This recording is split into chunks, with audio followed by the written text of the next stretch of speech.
Let's start mid point theorem. आज जो है हम बात करेंगे 9th क्लास में मिड पॉइंट थ्योरम की। क्या है मिड पॉइंट थ्योरम? स्टेटमेंट जो है आपकी, ये नेम थ्योरम है। नेम थ्योरम में जो है आपको स्टेटमेंट भी याद करनी है कि स्टेटमेंट मिड पॉइंट थ्योरम की जो हमारे बुक में है, page number 148, theorem 8.9। The line segment joining the midpoint of two sides of a triangle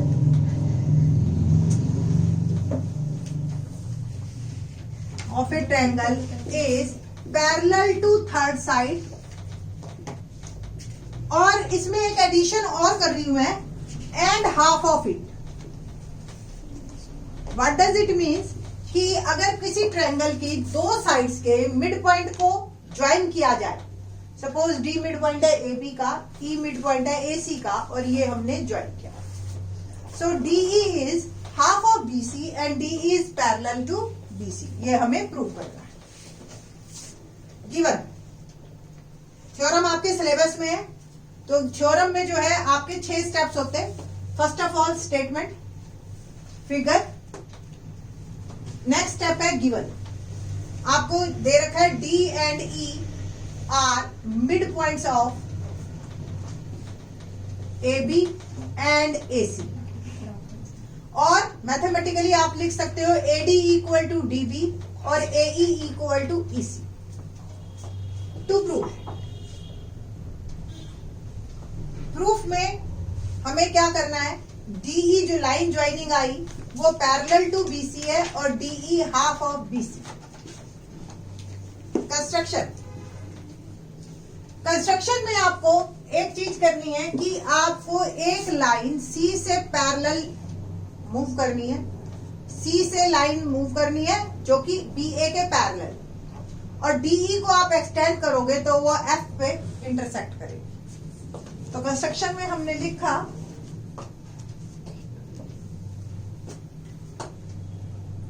draw a line through C parallel to BA which intersect extended DE at F. Now proof.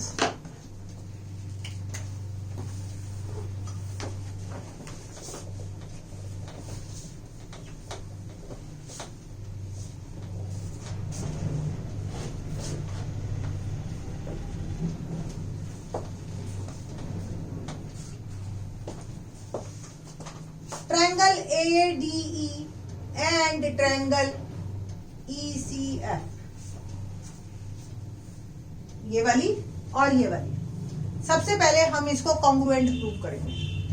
कैसे कैसे आपको दिखाई दे रहा है, ये vertically opposite, E mid point है तो AE equal to EC, and ये लाइन और ये लाइन अगर पैरेलल है और ये ट्रांसवर्सल है तो these two angles are alternate interior angles. So AE equal to EC given, reason लिखेंगे आप। Angle E equal to angle E, vertically opposite angles, and DAE equal to ECF, that is alternate interior angles। तो triangle ADE congruent to triangle C, A के साथ देखो C, E पीछे क्योंकि EE के बराबर है, और CFE बाय दो एंगल और एक साइड, इंक्लूडेड साइड है ASA क्राइटेरिया। यहां से जो रिजल्ट निकला वो CPCT से, वो जो हमें चाहिए वो हम लेते हैं। देखिए from here we can say that AD equal to CE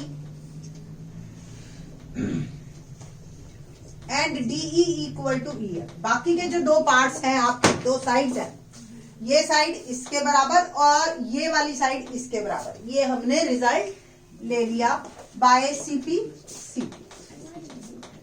ना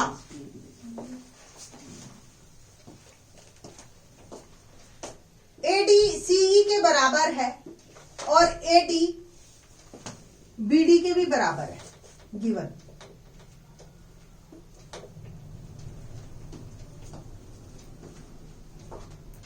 एडी बीडी के बराबर है, एडी सीई के बराबर है, तो बीडी और सीई भी बराबर होंगे, बीडी और सीएफ, सॉरी एडी सीएफ के बराबर है और डीई, तो एडी और बीडी और सीएफ बराबर है। बीडी और सीएफ पैरेलल भी है बाय कंस्ट्रक्शन, तो BCFD इज अ पैरेललोग्राम। ये रिजल्ट आप करके आ चुके हैं। If a pair of quadrilateral, एक pair of opposite side parallel as well as equal, then it is a parallelogram। ये हम कर चुके। अब एक रिजल्ट निकल गया हमारे पास कि ये एक पैरेललोग्राम है। पैरेललोग्राम है तो ये और ये पैरेलल और opposite side equal, DF. DF को क्या आप लिख सकते हैं डीई प्लस ईएफ, और डीई और ईएफ बराबर, तो डीई प्लस डीई, तो बीसी आ गया 2डी, और we can say that BC by 2 is D. It means जो थर्ड साइड आएगी, जो लाइन ज्वाइनिंग, वो parallel to third side and half of.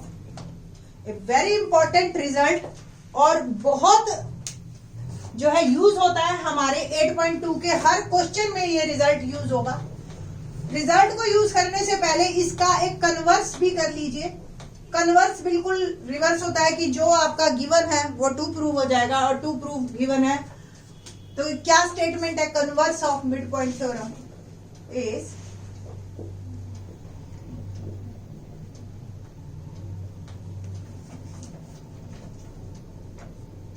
the line drawn through the midpoint of one side of triangle. A line drawn through the midpoint of one side of a triangle.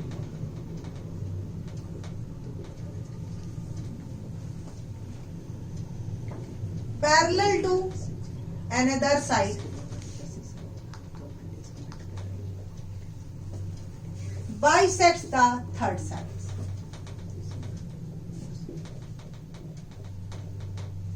क्या मतलब हुआ? Theorem को समझिए, क्योंकि इसका result converse का as well as theorem का, दोनों का रिजल्ट हमारे आने वाले एक्सरसाइज के हर क्वेश्चन में यूज होगा। क्या होगा जी? कहते हैं कि किसी ट्रायंगल का, हमें नहीं पता कैसी ट्रायंगल है ये, किसी ट्रायंगल का a line drawn through the mid point of one side of triangle, किसी एक साइड के मिड पॉइंट से एक लाइन ड्रॉ की जाए, ऐसे की जाए कि parallel to another side, parallel किसी दूसरी साइड, तो तीसरी को वो कंफर्म बाइसेक्ट करेगी। इट मीन्स अगर हमें गिवन हो कि डी से डी मिड पॉइंट है और डीई पैरेलल है बीसी के, तो ई मिड पॉइंट होगा, कंफर्म रहेगा। ये converse of mid point theorem, इसका रिजल्ट ही हमें यूज करना है। थ्योरम हमारे सिलेबस में नहीं है तो हम इसको प्रूव नहीं करेंगे। Let's start question of exercise 8.2। First question क्या है? इसका हर पार्ट ही अपने आप में एक रिजल्ट बनेगा और जो है ओवरऑल ये एक क्वेश्चन बनता है। क्या है क्वेश्चन? बहुत important. ABCD is a quadrilateral in which PQRS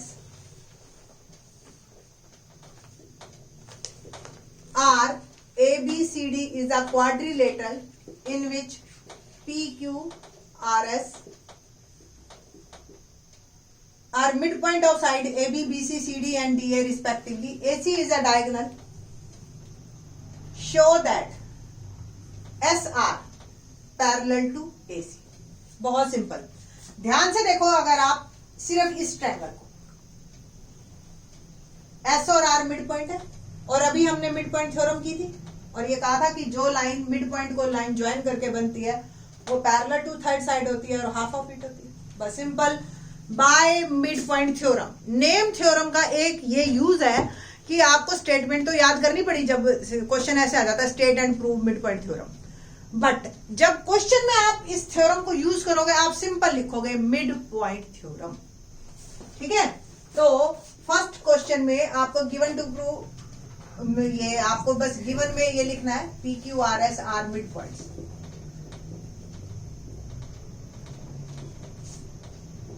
A B, B C, C D and D A respective. To prove all parts है. फर्स्ट है S R parallel A C. Second है P Q S R half of A C. P Q equal to S R and the third part is P Q R S is a parallel. ये अपने आप में एक results है. Question नहीं है ये सिर्फ. देखिए कैसे proof.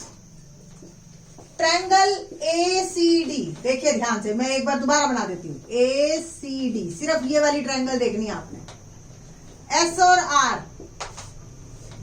S and R mid point of A D and D C. So by mid point theorem, बस पूरी स्टेटमेंट लिखने की जरूरत नहीं है. S R parallel to A C and S R half of A C. बस simple हो गया. सेकेंड पार्ट है कि P Q is equal to S R. तो P Q is equal to S R prove करने से पहले हम ध्यान से देखो, ये पैरेलल हो गया और हाफ हो गया. अगर हम इस ट्रायंगल में बात करते ए बी सी ट्रायंगल, तो P Q half of A C and पैर. सिमिलरली, बस आप सिमिलरली देखिए कैसे लिखते हैं. दो लाइनें और L Y. Triangle A B C, P and Q are mid point of A B and B C. ठीक है. Once again by mid point theorem, PQ parallel AC and PQ half of AC. ये number 1 और ये number 2. आप देखिए खुद, ये दोनों लाइनें इसके हाफ के बराबर है, तो डेफिनेटली ये दोनों आपस में बराबर है. और इवन ये पैरेलल भी है ना. So from 1 and 2 PQ equal to SR and PQ parallel to SR. ये इसके पैरेलल, ये इसके पैरेलल, तो ये आपस में पैरेलल और ये बराबर भी. सिंपल. फिर से वही statement. If a pair of opposite sides of a quadrilateral.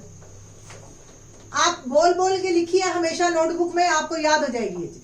Of a quadrilateral is parallel as well as.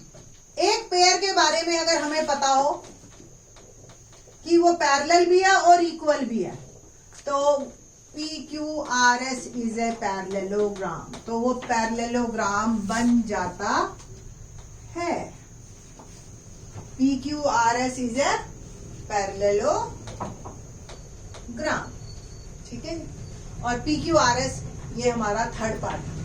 अब जो मैं आपको बात बताना चाह रही हूं, ये मैं बताना चाह रही हूं, किसी भी तरह की क्वाड्रिलेटरल हो, किसी भी तरह की, अगर उसके मिड पॉइंट्स को आप ज्वाइन करोगे तो एक जो नई क्वाड्रिलेटरल आएगी वो हमेशा पैरेललोग्राम बनेगी ही बनेगी, मिड पॉइंट्स को ज्वाइन कर.